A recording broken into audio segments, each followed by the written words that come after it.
কোনো দোকানদার আবার চিটারি করে ওই রুমানা আলুই সালাদে ছিলে পাগড়ি বানাছে। হ্যাঁ কথা কন, কিন্তু রুমানা না পাগড়ি ভর্তা বানালে বোঝা যায়।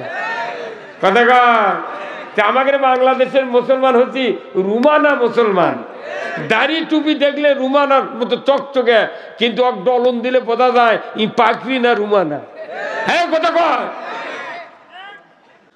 চৌধুরী মানুষের বেটা যদি চাকরি হয় মন্ডলের বাড়ির, তাহলে ওই বেটার কি মকত কি আর জোর থাকে? কি রে, চৌধুরী বেটার চাকরি লেগেছে মন্ডলের বাড়ি, মরে যাওয়া ভালো। কি কথা কন না? গার্মেন্টসের যা চাকরি লাগবো না, রিক্সা চালাবো ঢাকার, যা দেশের মানুষ যারা মোবাইল করলে কমো আমি ঢাকাতে একটা কোম্পানিতে আছি। কথা কন না? আহা ইস, এই গ্রামে যদি 16 বছরের একটা যুবক, কোনো একটা বৃদ্ধা মহিলা যদি 10 বিঘা জমি থাকে, 5 বিঘা একটা বাড়ি আছে, জয়পুরহাট একটা বাড়ি, ওর 4টা গরু আছে, 2টা গাই, 2টা বলদ। খালি যদি একটা 16 বছরের যুবক যদি কয় ভাই তোকে আমার পছন্দ হচ্ছে রে, তোকে আমি বিয়ে করবো, ওর যদি বাপও বাঁচা থাকে, দাদা বাঁচা থাকে, দুলা ভাইও থাকে, ওর মাও থাকে, কাউকে কবে না, তখনই কবি চ কথা কনে রে, কথা কনে কি হতো কবি চ লটারি খেলাবার চ, এখনই কাবিল কর্ম। কি চরিত্র কাকে বলে? আমাদের দেশের যুবকের রসুলের 25 বছরের চরিত্র যদি গ্রহণ করতাম, একটা যুবক মা বাবার বিরুদ্ধে বিয়ে করতে পারতাম না। হুট করে বেটারা দুলাভাই দিয়ে কছে দুলাভাই আমি উমুকের বিটিক বিয়ে করবো, দুলাভাই এসে শ্বশুর কথা আব্বা আপনার বেটার ভাব খারাপ, ই কেমন উমুকের বিটিক বিয়ে করবে চাচ্ছে, তখনই বাপ করছে এক চরে তোর কানটা ভাড়ে বদমাইশ, কেন ওর সাথে আমার মামলা চলিচ্ছে, দুনিয়ার রেসাইছে, ওর কয় বিঘা ভেঙা থাকে, তারই বিটিক তুই বিয়ে করবো না। তখন এই বেটা ওই তলে তলে লাইন করে একলে চলে গেছে, বার করে নিয়ে ঢাকা, যার নবীনগর রপ্তানি গার্মেন্টসের চাকরি লেগেছে। এখন এটা হচ্ছে 5 বিবির পাত্রী, আর ই হচ্ছে 5 বিবির বর। রপ্তানির যা যদি ওই নেত্রকোনা নরসিংদীর ছেলেবেলে দেখে, এর ভাত খাবে 6 মাস পর একই সারে ওই চলে গেছে উঠি।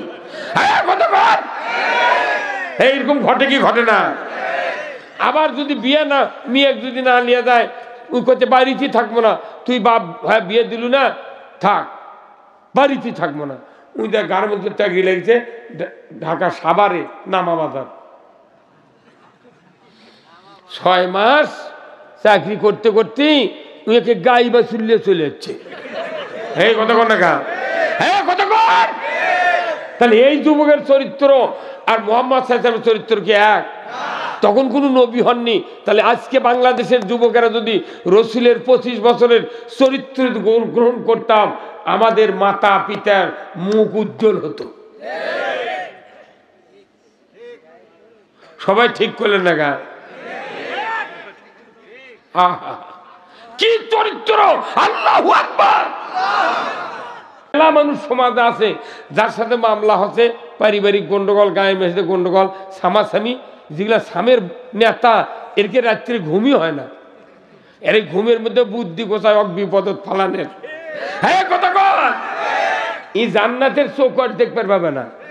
আর গরিব মানুষ খালি তুই কয় আল্লাহ আমি সব মাফ করে দিলাম, তুমি ওনাকে মাফ করে দাও, সাথে সাথে আল্লাহ রসুল বলছেন ওই ব্যক্তির তামাম জীবনের গুণ আল্লাহ মাফ করে দিন। সেই জান্নাতের বাগানে বসছেন আপনারা। যারা বসেনি কাল আমাকে স্বপ্নে দেখা লিখবে ওর ফিরে। একটা মানুষের দোয়া যদি কবুল হয়, এতগুলা মানুষের সব গুণ আল্লাহ মাফ করে দিন। এইভাবে ইটা খাড়া করেন না আপনারা। এটি থেকে যদি 100টা ইট আমি সোজা করে সমান জায়গা খাড়া করি, আমি তো খালি এক ইটা ফেলে দিই এইভাবে, কি ওই 100 নম্বরও করে দেবি। তো একজনের খালি দোয়া কবুল হলে সব জান্নাতি। এই বিশ্বাস থাকা লাগি মনে, বিশ্বাস নাই থেকে বাংলাদেশের মানুষ ভালো হচ্ছে না। আপনাকে বিশ্বাস করতে রাজি আছেন?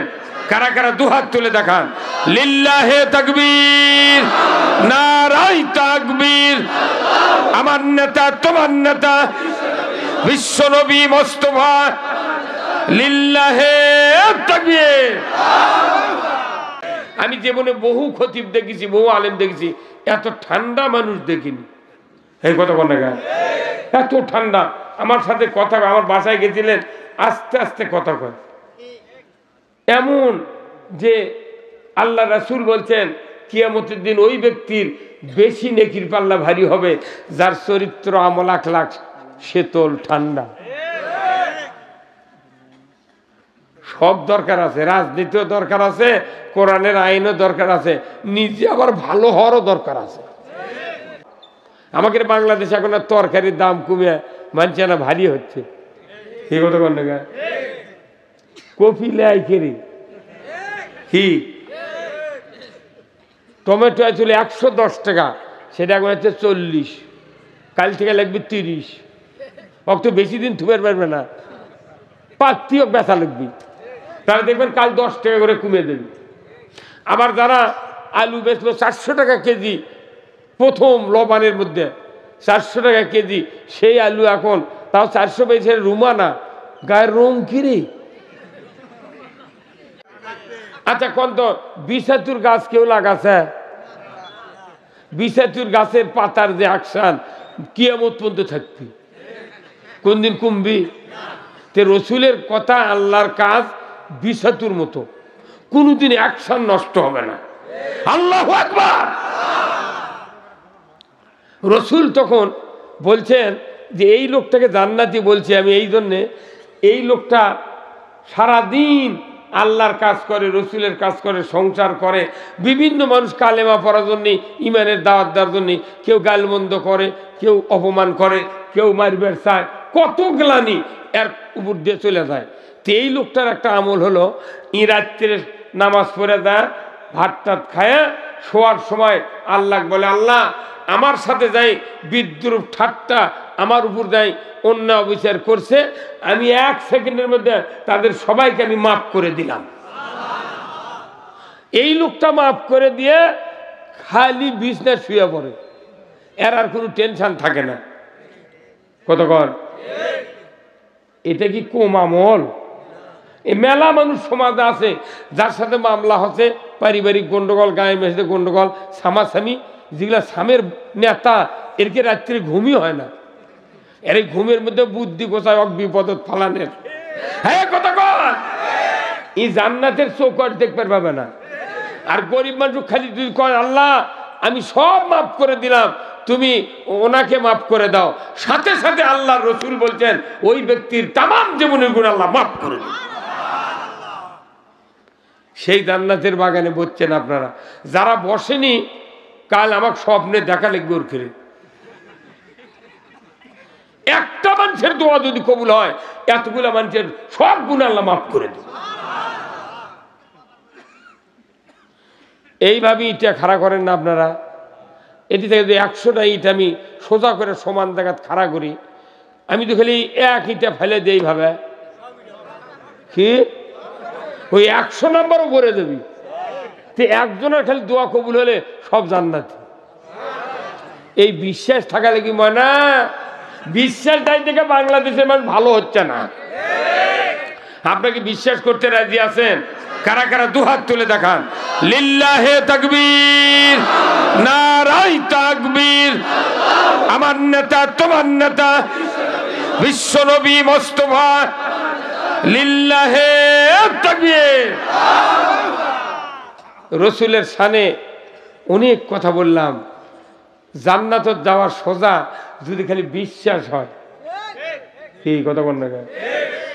আসুন আজকের এই উচাই চকপাড়া জামে মসজিদের উন্নয়ন কল্পে ৬ষ্ঠতম তাফসিরুল কোরআন মাহফিল, এই মাহফিলের সম্মানিত সভাপতি বিশিষ্ট আলিম দ্বীন হাফেজে কোরআন, এলাকার কৃতি সন্তান হাফেজ মাওলানা মোহাম্মদ আব্দুল রাকিব খতিব উচাই চকপাড়া জামে মসজিদ। আল্লাহ ভাইজানকে আল্লাহ ওলি হওয়ার তৌফিক দান করুক, বলুন আমিন। আমি জীবনে বহু খতিব দেখেছি, বহু আলেম দেখেছি, এত ঠান্ডা মানুষ দেখিনি। এই কথা বল না কেন? এত ঠান্ডা, আমার সাথে কথা কয়, আমার বাসায় গেছিলেন, আস্তে আস্তে কথা কয়, এমন যে আল্লাহ রাসূল বলছেন কিয়ামতের দিন ওই ব্যক্তির বেশি নেকির পাল্লা ভারী হবে যার চরিত্র আমল আখলাক শীতল ঠান্ডা। সব দরকার আছে, রাজনীতিও দরকার আছে, কোরআনের আইনও দরকার আছে, নিজে আবার ভালো হওয়ারও দরকার আছে। আজকের এই কোরআনের মাহফিলের সহ সভাপতি জনাব রজিবউদ্দিন মন্ডল, পেশ ইমাম, উঁচাই চকপাড়া দামি মসজিদ, আল্লাহ ভাইজানকে দ্বীনের জন্য কবুল করুক, বলুন আমিন। প্রধান অতিথি ডাক্তার মোহাম্মদ ফজলুর রহমান সাইদ, বিশিষ্ট সমাজসেবক, চেয়ারম্যান দারুস সুপার ট্রাস্ট ও জেলা আমির বাংলাদেশ জামাত ইসলামী জয়পুরহাট জেলা শাখা।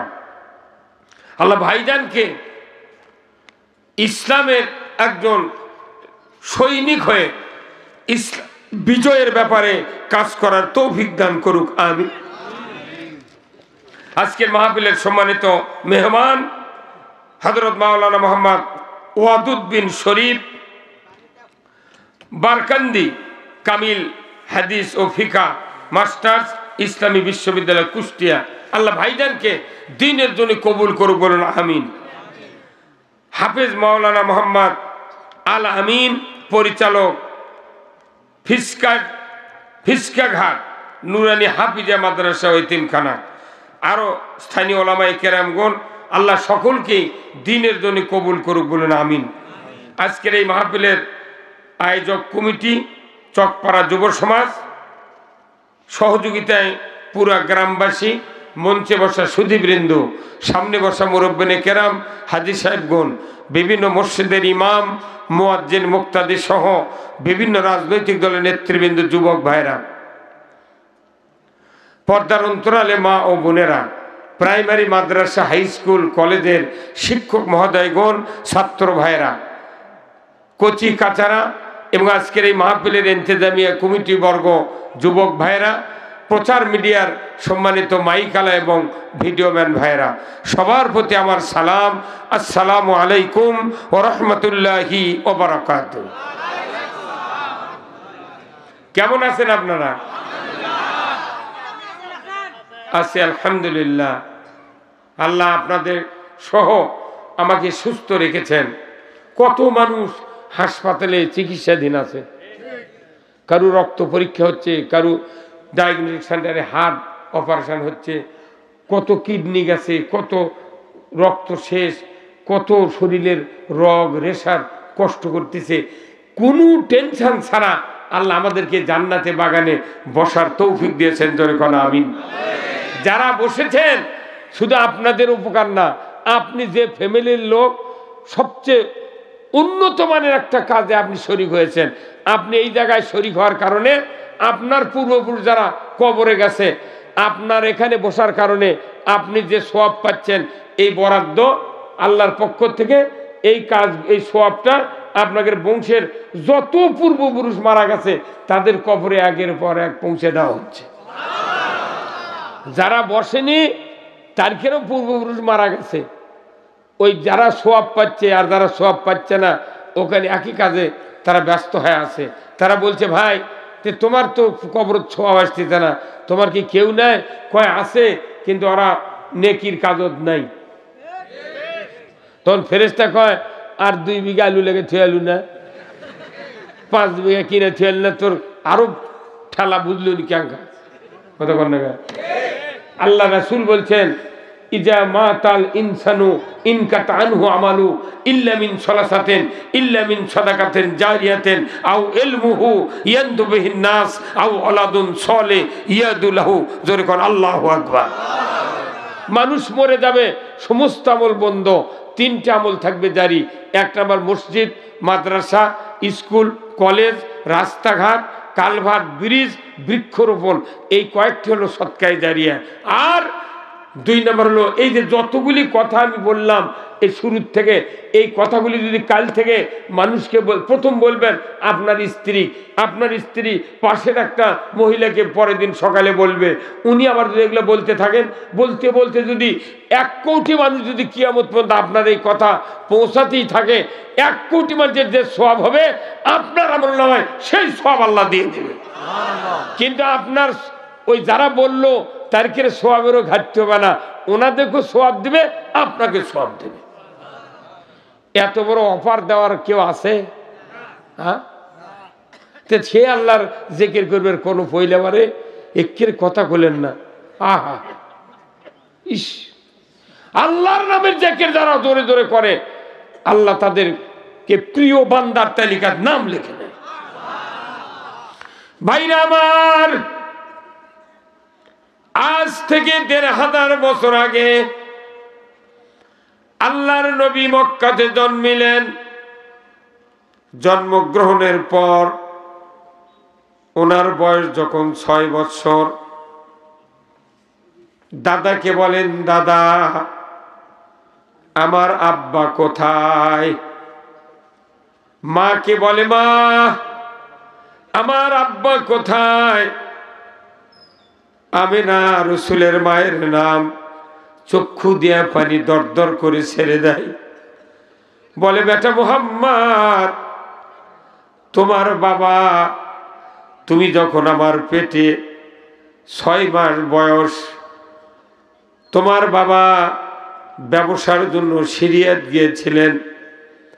সিরিয়াত থেকে আসার রাস্তায় মক্কা মদিনার মাঝখানে আবওয়া নামক জায়গা, ওই জায়গায় লো হাওয়াতে ইন্তেকাল করেছেন। ওই জায়গায় তার কবর আছে। তোমার বাবা মৃত্যুর 6 মাস 4 মাস আগে দুনিয়ার থেকে বিদায় হয়েছেন। আল্লাহর নবীর বয়স 6 বছর। মা কি বললেন, মা বাবার কবরে যাব, জিয়ারত করব, চলুন। উম্মে আইমান দাসী আর মুহাম্মদ সাল্লাল্লাহু আলাইহি ওয়াসাল্লাম তিনি ছোট্ট শিশু 6 বছরের, মাকে নিয়ে আবওয়া নামক জায়গায় উটের পিঠে উঠলেন। আব্দুল মুত্তালিব দাদা বলে, এ উম্মে আইমান, আমার পুত্রবধূ নাতিকে তুমি নিয়ে যাচ্ছ, আবার শরীরে বাড়িতে ফিরে এসো, দোয়া করি। কিন্তু দেখা গেল বাবার কবর জিয়ারত করতে গিয়া তার জন্ম দুঃখিনী মাকে দাফন করতে এসে হলো, কথা ঠিক কিনা? দাসীর সাথে চলে আসলেন শিশু মুহাম্মদ। দাদা বললেন, ভাই রে, মাকে কোথায় রেখে আসলি? মার কথা শোনা মাত্রই শিশু মুহাম্মদ কাঁদা শুরু করে দিলেন।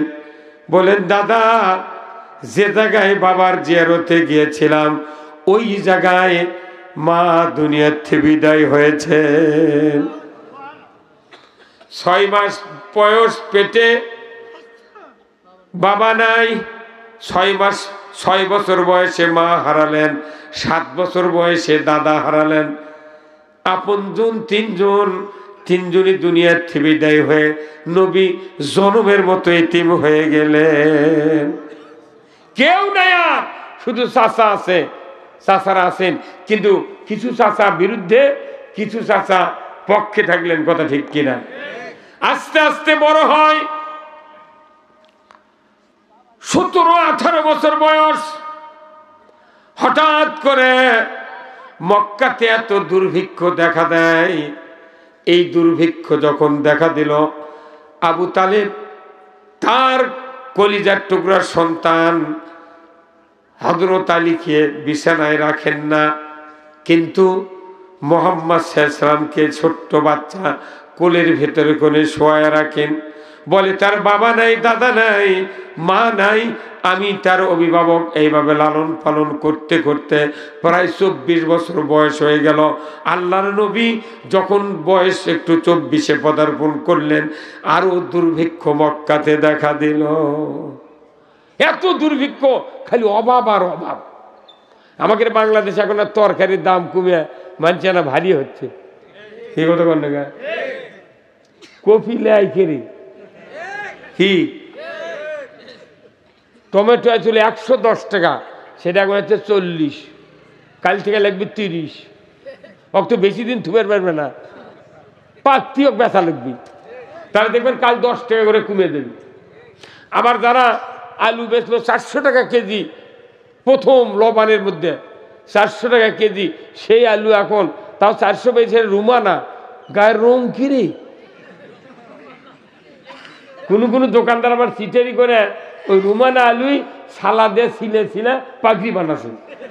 হ্যাঁ কথা কন, কিন্তু রুমানা না পাগড়ি ভর্তা বানালে বোঝা ভাই, কথা কন। আমাদের বাংলাদেশের মুসলমান হচ্ছি রুমানা মুসলমান, দাড়ি টুপি দেখলে রুমানার মতো চকচকে, কিন্তু এক ডলন দিলে বোঝা যায় ই পাগড়ি না রুমানা। হ্যাঁ কথা কন ভাইরা আমার, আল্লাহর নবী হন নাই 24 বছর বয়স, রসুলকে বললেন, মোহাম্মদকে বললেন, চাচা ভাইস্তা তোমাকে আমি একটু পরামর্শ দেব। বলে কি? আমারও তো অভাব, তোমারও তো বাপ নাই, আমি তোমাকে কর্মসংস্থানের জন্য যদি ব্যবস্থা করে দেই, তুমি কি কর্ম করতে পারবে? মুহাম্মদ সাল্লাল্লাহু আলাইহি ওয়াসাল্লাম বললেন, উনি নবী হন নাই, বললেন চাচা আপনি যে কাজে দিবেন আমি সেটা করতে রাজি আছি। বলে কি কাজ দিবেন চাচা? কই এখানে অনেক ধনী ধনী মানুষ আছে, তারই বাড়ির তোমাকে চাকরি থমে। আহা, বংশের দিক দিয়ে সেরা, মানুষের দিক দিয়ে সেরা, যদি করেন আল্লাহু আকবার। বংশ কুরাইশ, আলামিন বিশ্বাসী, চরিত্রবান এমন একজন যুবক, অভাবের তাড়নায় চাচা বলছে, ভাতিজা তোমাকে রাখালির চাকরি ঠিক করেছি, যদি তুমি করো আগামীকাল তোমাকে ওই জায়গায় নিয়োগ দিয়ে দেব। মোহাম্মদ বললেন, চাচা কার বাড়ি সেটা? বলে মক্কাতে 7 জন ধনী মানুষ, তার ভেতরে 3 নাম্বার ধনী হযরত খাদিজা। মিয়া মানুষের এক স্বামী তালাক দিছে, আর এক স্বামী মরে গেছে, সেই বিধবা মানুষের কাছে ওই রসুলক চাকরি তুলছে। আল্লাহর নবী বললেন, উনি তখন নবী হন নাই। মুহাম্মদ বললেন, চাচা রেডি, আমি যেখানেই থুবেন সেখানেই থাকবো। আল্লাহু আকবার। চাকরি জয়েন করলেন। যেদিন থেকে জয়েন করলেন খাদিজার বাসায়, সেই দিন থেকে দুম্বার বাচ্চা 2টা হয়, ছাগলের দুধ বাড়ে, উটের দুধ বাড়ে, ব্যবসার উন্নতি হয়। হতে হতে মুহাম্মদ সাল্লাল্লাহু আলাইহি সাল্লামের যৌবন বয়স 25-এ পদার্পণ করে। 24 থেকে 1 বছর হয়ে গেল চাকরি। চৌধুরী মানুষের বেটা যদি চাকরি হয় মন্ডলের বাড়ির, তাহলে ওই বেটার কি মকত কি আর জোর থাকে? কি রে, চৌধুরী বেটার চাকরি লেগেছে মন্ডলের বাড়ি, মরে যাওয়া ভালো। কি কথা কন না গায়ে? কেতাল কুরাইশ বংশ, সেরা বংশ, সেই বংশের একজন সত্যবাদী সন্তান, তাই চাকরি লাগছে খাদিজার বাড়ি। এটা কি আমরা হলে তো মরে কেন হনি, তাও চাকরি করবো না। গার্মেন্টসের যা চাকরি লাগবো না, রিক্সা চালাবো ঢাকার, যা দেশের মানুষ যারা মোবাইল করলে কমো, আমি ঢাকাতে একটা কোম্পানিতে আছি। কথা কেন? আহা ইস ভাইরা আমার, কলিজা ফেটে যায়। রসুল মুহাম্মদ 25 বছরের যুবক, হঠাৎ করে একদিন খাদিজা গবেষণায় বসলেন, আমার ব্যবসা এত উন্নতি হতে তো কোনোদিন দেখি নাই, কার জন্য উন্নতি হলো? এত বড় ভালো মানুষ আমার বাড়িতে চাকরি লেগেছে। মুহাম্মদ চেহারা দেখলে নুরানি, তার কর্মদক্ষতা কোনো হিংসা নাই, পটে নাই, কোনো রকমের অহংকার নাই, টু পয়েন্টে কাজ করে। আমি এই মুহাম্মাদের চরিত্র দেখব নিজে চোখে। একটু একটু করে উনি চিন্তা করলেন। হঠাৎ করে 25 বছরের পদার্পণের পর হযরত খাদিজারা সকালবেলা রসুল মুহাম্মদকে খাওয়ায়া দিলেন, দুম্বা দিলেন, ছাগল দিলেন, উট দিলেন।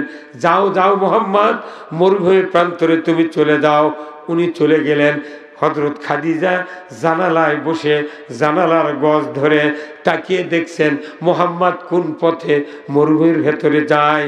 দেখতে দেখতে মুহাম্মদ যখন মরুভূমির প্রান্তরে ঢুকে গেলেন, হঠাৎ করে মুহাম্মাদের মাথায় ছায়া, হাতে ছাতা নাই, মাথায় কাপড় নাই। কে ছায়া দেয়? উনি চিন্তা করলে সর্বনাশ, মানুষের হাতে ছাতা নাই, কাপড় নাই, কে ছায়া দেয়? এটা তো দেখতে হবে। সেদিন যেতে পারলেন না, দ্বিতীয় দিন যেতে পারলেন না, তৃতীয় দিন উনি মরুভূমির প্রান্তরে গেলেন। হযরত খাদিজা বাড়ি থেকে বের হয়ে মরুভূমির কিনারায় যে উনি দেখছেন কোথাও তো মানুষ নাই ছাতা ধরার, কেউ তো কাপড় টাঙ্গায় দেয় নাই। উনি সূর্যের দিক তাকিয়ে দেখেন একখণ্ড মেঘ কে যেন সূর্যের সামনে বাধা প্রদান করছে। মুহাম্মদ জোরে যায়, ছায়াও জোরে যায়, আস্তে যায়, ছায়াও আস্তে যায়। কি রে, নবী হয়নি, আকাশের মেঘ ছায়া দিচ্ছে। হযরত খাদিজা এত ধনী মানুষ, তার এই প্রতিফলন দেখে চিন্তা করলে সর্বনাশ, এ তো মানুষ নয়, আকাশের মেঘ যাকে ছায়া দেয়, আমি তাকে রাখাল বানিয়েছি, আমার কত অপরাধ হচ্ছে। সন্ধ্যার সময় মুহাম্মদ যখন বাড়িতে আসলেন, খাদিজা বলছেন, মুহাম্মদ তোমার কাছে আমার একটা আবেদন, আমি তোমাকে চিরসাথী স্বামী হিসেবে গ্রহণ করতে চাই, তোমাকে আমি বিবাহ করব, তোমার মতামত কি তুমি একটু আমাকে বলে দাও। ভাইরা আমার, সাথে সাথে মুহাম্মদ সাল্লাল্লাহু আলাইহি ওয়াসাল্লাম রাসূল হন নাই। ওই মুহাম্মদ বলে, মুনিব আমি একজন রাখাল, আমার বাবা নাই, মা নাই, দাদা নাই, শুধু চাচার কাছে আমি থেকে মানুষ হলাম। মুনিব গো, আপনার কাছে আমি উচ্চ স্বরে বলতে চাই, আমার পরামর্শের জন্য একমাত্র চাচার কাছ থেকে না শোনা পর্যন্ত একটা উত্তর আমি দিতে পারবো না। 25 বছরের যুবকের কি চরিত্র!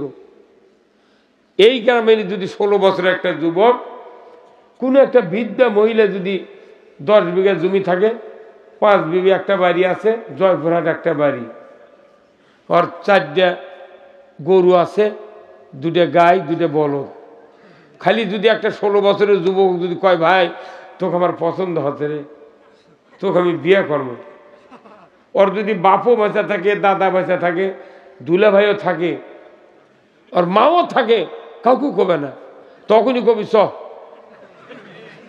কথা বলে রে, কথা বলে না কি হুজুর, কবি চ লটারি খেলাবার চ, এখনই কাবিল কর্ম। কি চরিত্র কাকে বলে? আমাদের দেশের যুবকের রসুলের 25 বছরের চরিত্র যদি গ্রহণ করতাম, একটা যুবক মা বাবার বিরুদ্ধে বিয়ে করতে পারতাম না। হুট করে বেটারা দুলাভাই দিয়ে কছে, দুলাভাই আমি উমুকের বিটিক বিয়ে করবো। দুলাভাই এসে শ্বশুর কথা, আব্বা আপনার বেটার ভাব খারাপ, ই কেমন উমুকের বিটিক বিয়ে করবে চাচ্ছে। তখনই বাপ করছে, এক চরে তোর কানটা ভাড়ে বদমাইশ, কেন ওর সাথে আমার মামলা চলিচ্ছে, দুনিয়ার রেসাইছে, ওর কয় বিঘা ভেমা আছে, তারই বিটিক তুই বিয়ে করবো না। তখন এই বেটা ওই তলে তলে লাইন করে একলিয়ে চলে গেছে, বার করে নিয়ে ঢাকা, যা নবীনগর রপ্তানি গার্মেন্টসের চাকরি লেগেছে। এখন এটা হচ্ছে 5 বিবির পাত্রী, আর ই হচ্ছে 5 বিবির বর। রপ্তানির যা যদি ওই নেত্রকোনা নরসিংদীর ছেলেবেলে দেখে, এর ভাত খাবে? 6 মাস পর একই ছেড়ে ওই চলে গেছে উঠি। এইরকম ঘটে কি ঘটে না? আবার যদি বিয়ে না মেয়ে যদি না নিয়ে যায়, ওই করতে বাড়িতেই থাকবো না, তুই বাপ হ্যাঁ বিয়ে দিলু না, থাক বাড়িতেই থাকবো না। ওই দেখ গার্মেন্টসের চাকরি লেগেছে ঢাকা সাভারে নামা বাজার, 6 মাস চাকরি করতে করতেই ওকে গাই বা চুল্লে চলে যাচ্ছে। এই কতক্ষণ টাকা, হ্যাঁ কতক্ষণ। তাহলে এই যুবকের চরিত্র আর মোহাম্মদ সাল্লাল্লাহু চরিত্র কি এক? তখন কোনো নবী হননি। তাহলে আজকে বাংলাদেশের যুবকেরা যদি রসুলের 25 বছরের চরিত্র গ্রহণ করতাম, আমাদের মাতা পিতার মুখ উজ্জ্বল হতো। সবাই ঠিক করলেন না গা? কি চরিত্র! আল্লাহু আকবার। ভাইরা আমার, মুহাম্মদ সাল্লাল্লাহু আলাইহি ওয়াসাল্লাম চলে গেলেন বাড়িতে। চাচাকে বললেন, চাচা ও চাচা, আমার মুনিব খাদিজা এই প্রস্তাব দিয়েছেন, আমি আপনার পরামর্শ ছাড়া একটা উত্তর দেব না। ওনাকে বলেছি আপনার সাথে পরামর্শ করতে চাই। চাচা বলে, আবু তালেব ভাতিজাকে বলে, ভাতিজা যদি এই প্রস্তাব দেয়া থাকে, তোমার তো সয় সম্পদ নাই, বাপ নাই, মাও নাই, এই ধনী মানুষকে যদি তুমি স্ত্রী হিসেবে গ্রহণ করো, তোমার ভেতরে যে মেধা দেখতেছি, ভবিষ্যতে তুমি একজন আখিরি জামানার নবী হবে। তাহলে এই নবুয়ত সময় তোমার অর্থের দরকার ইসলাম প্রচারের জন্য। আমি মতামত দিলাম তুমি খাদিজাকে বিবাহ করো। বিবাহ করলো।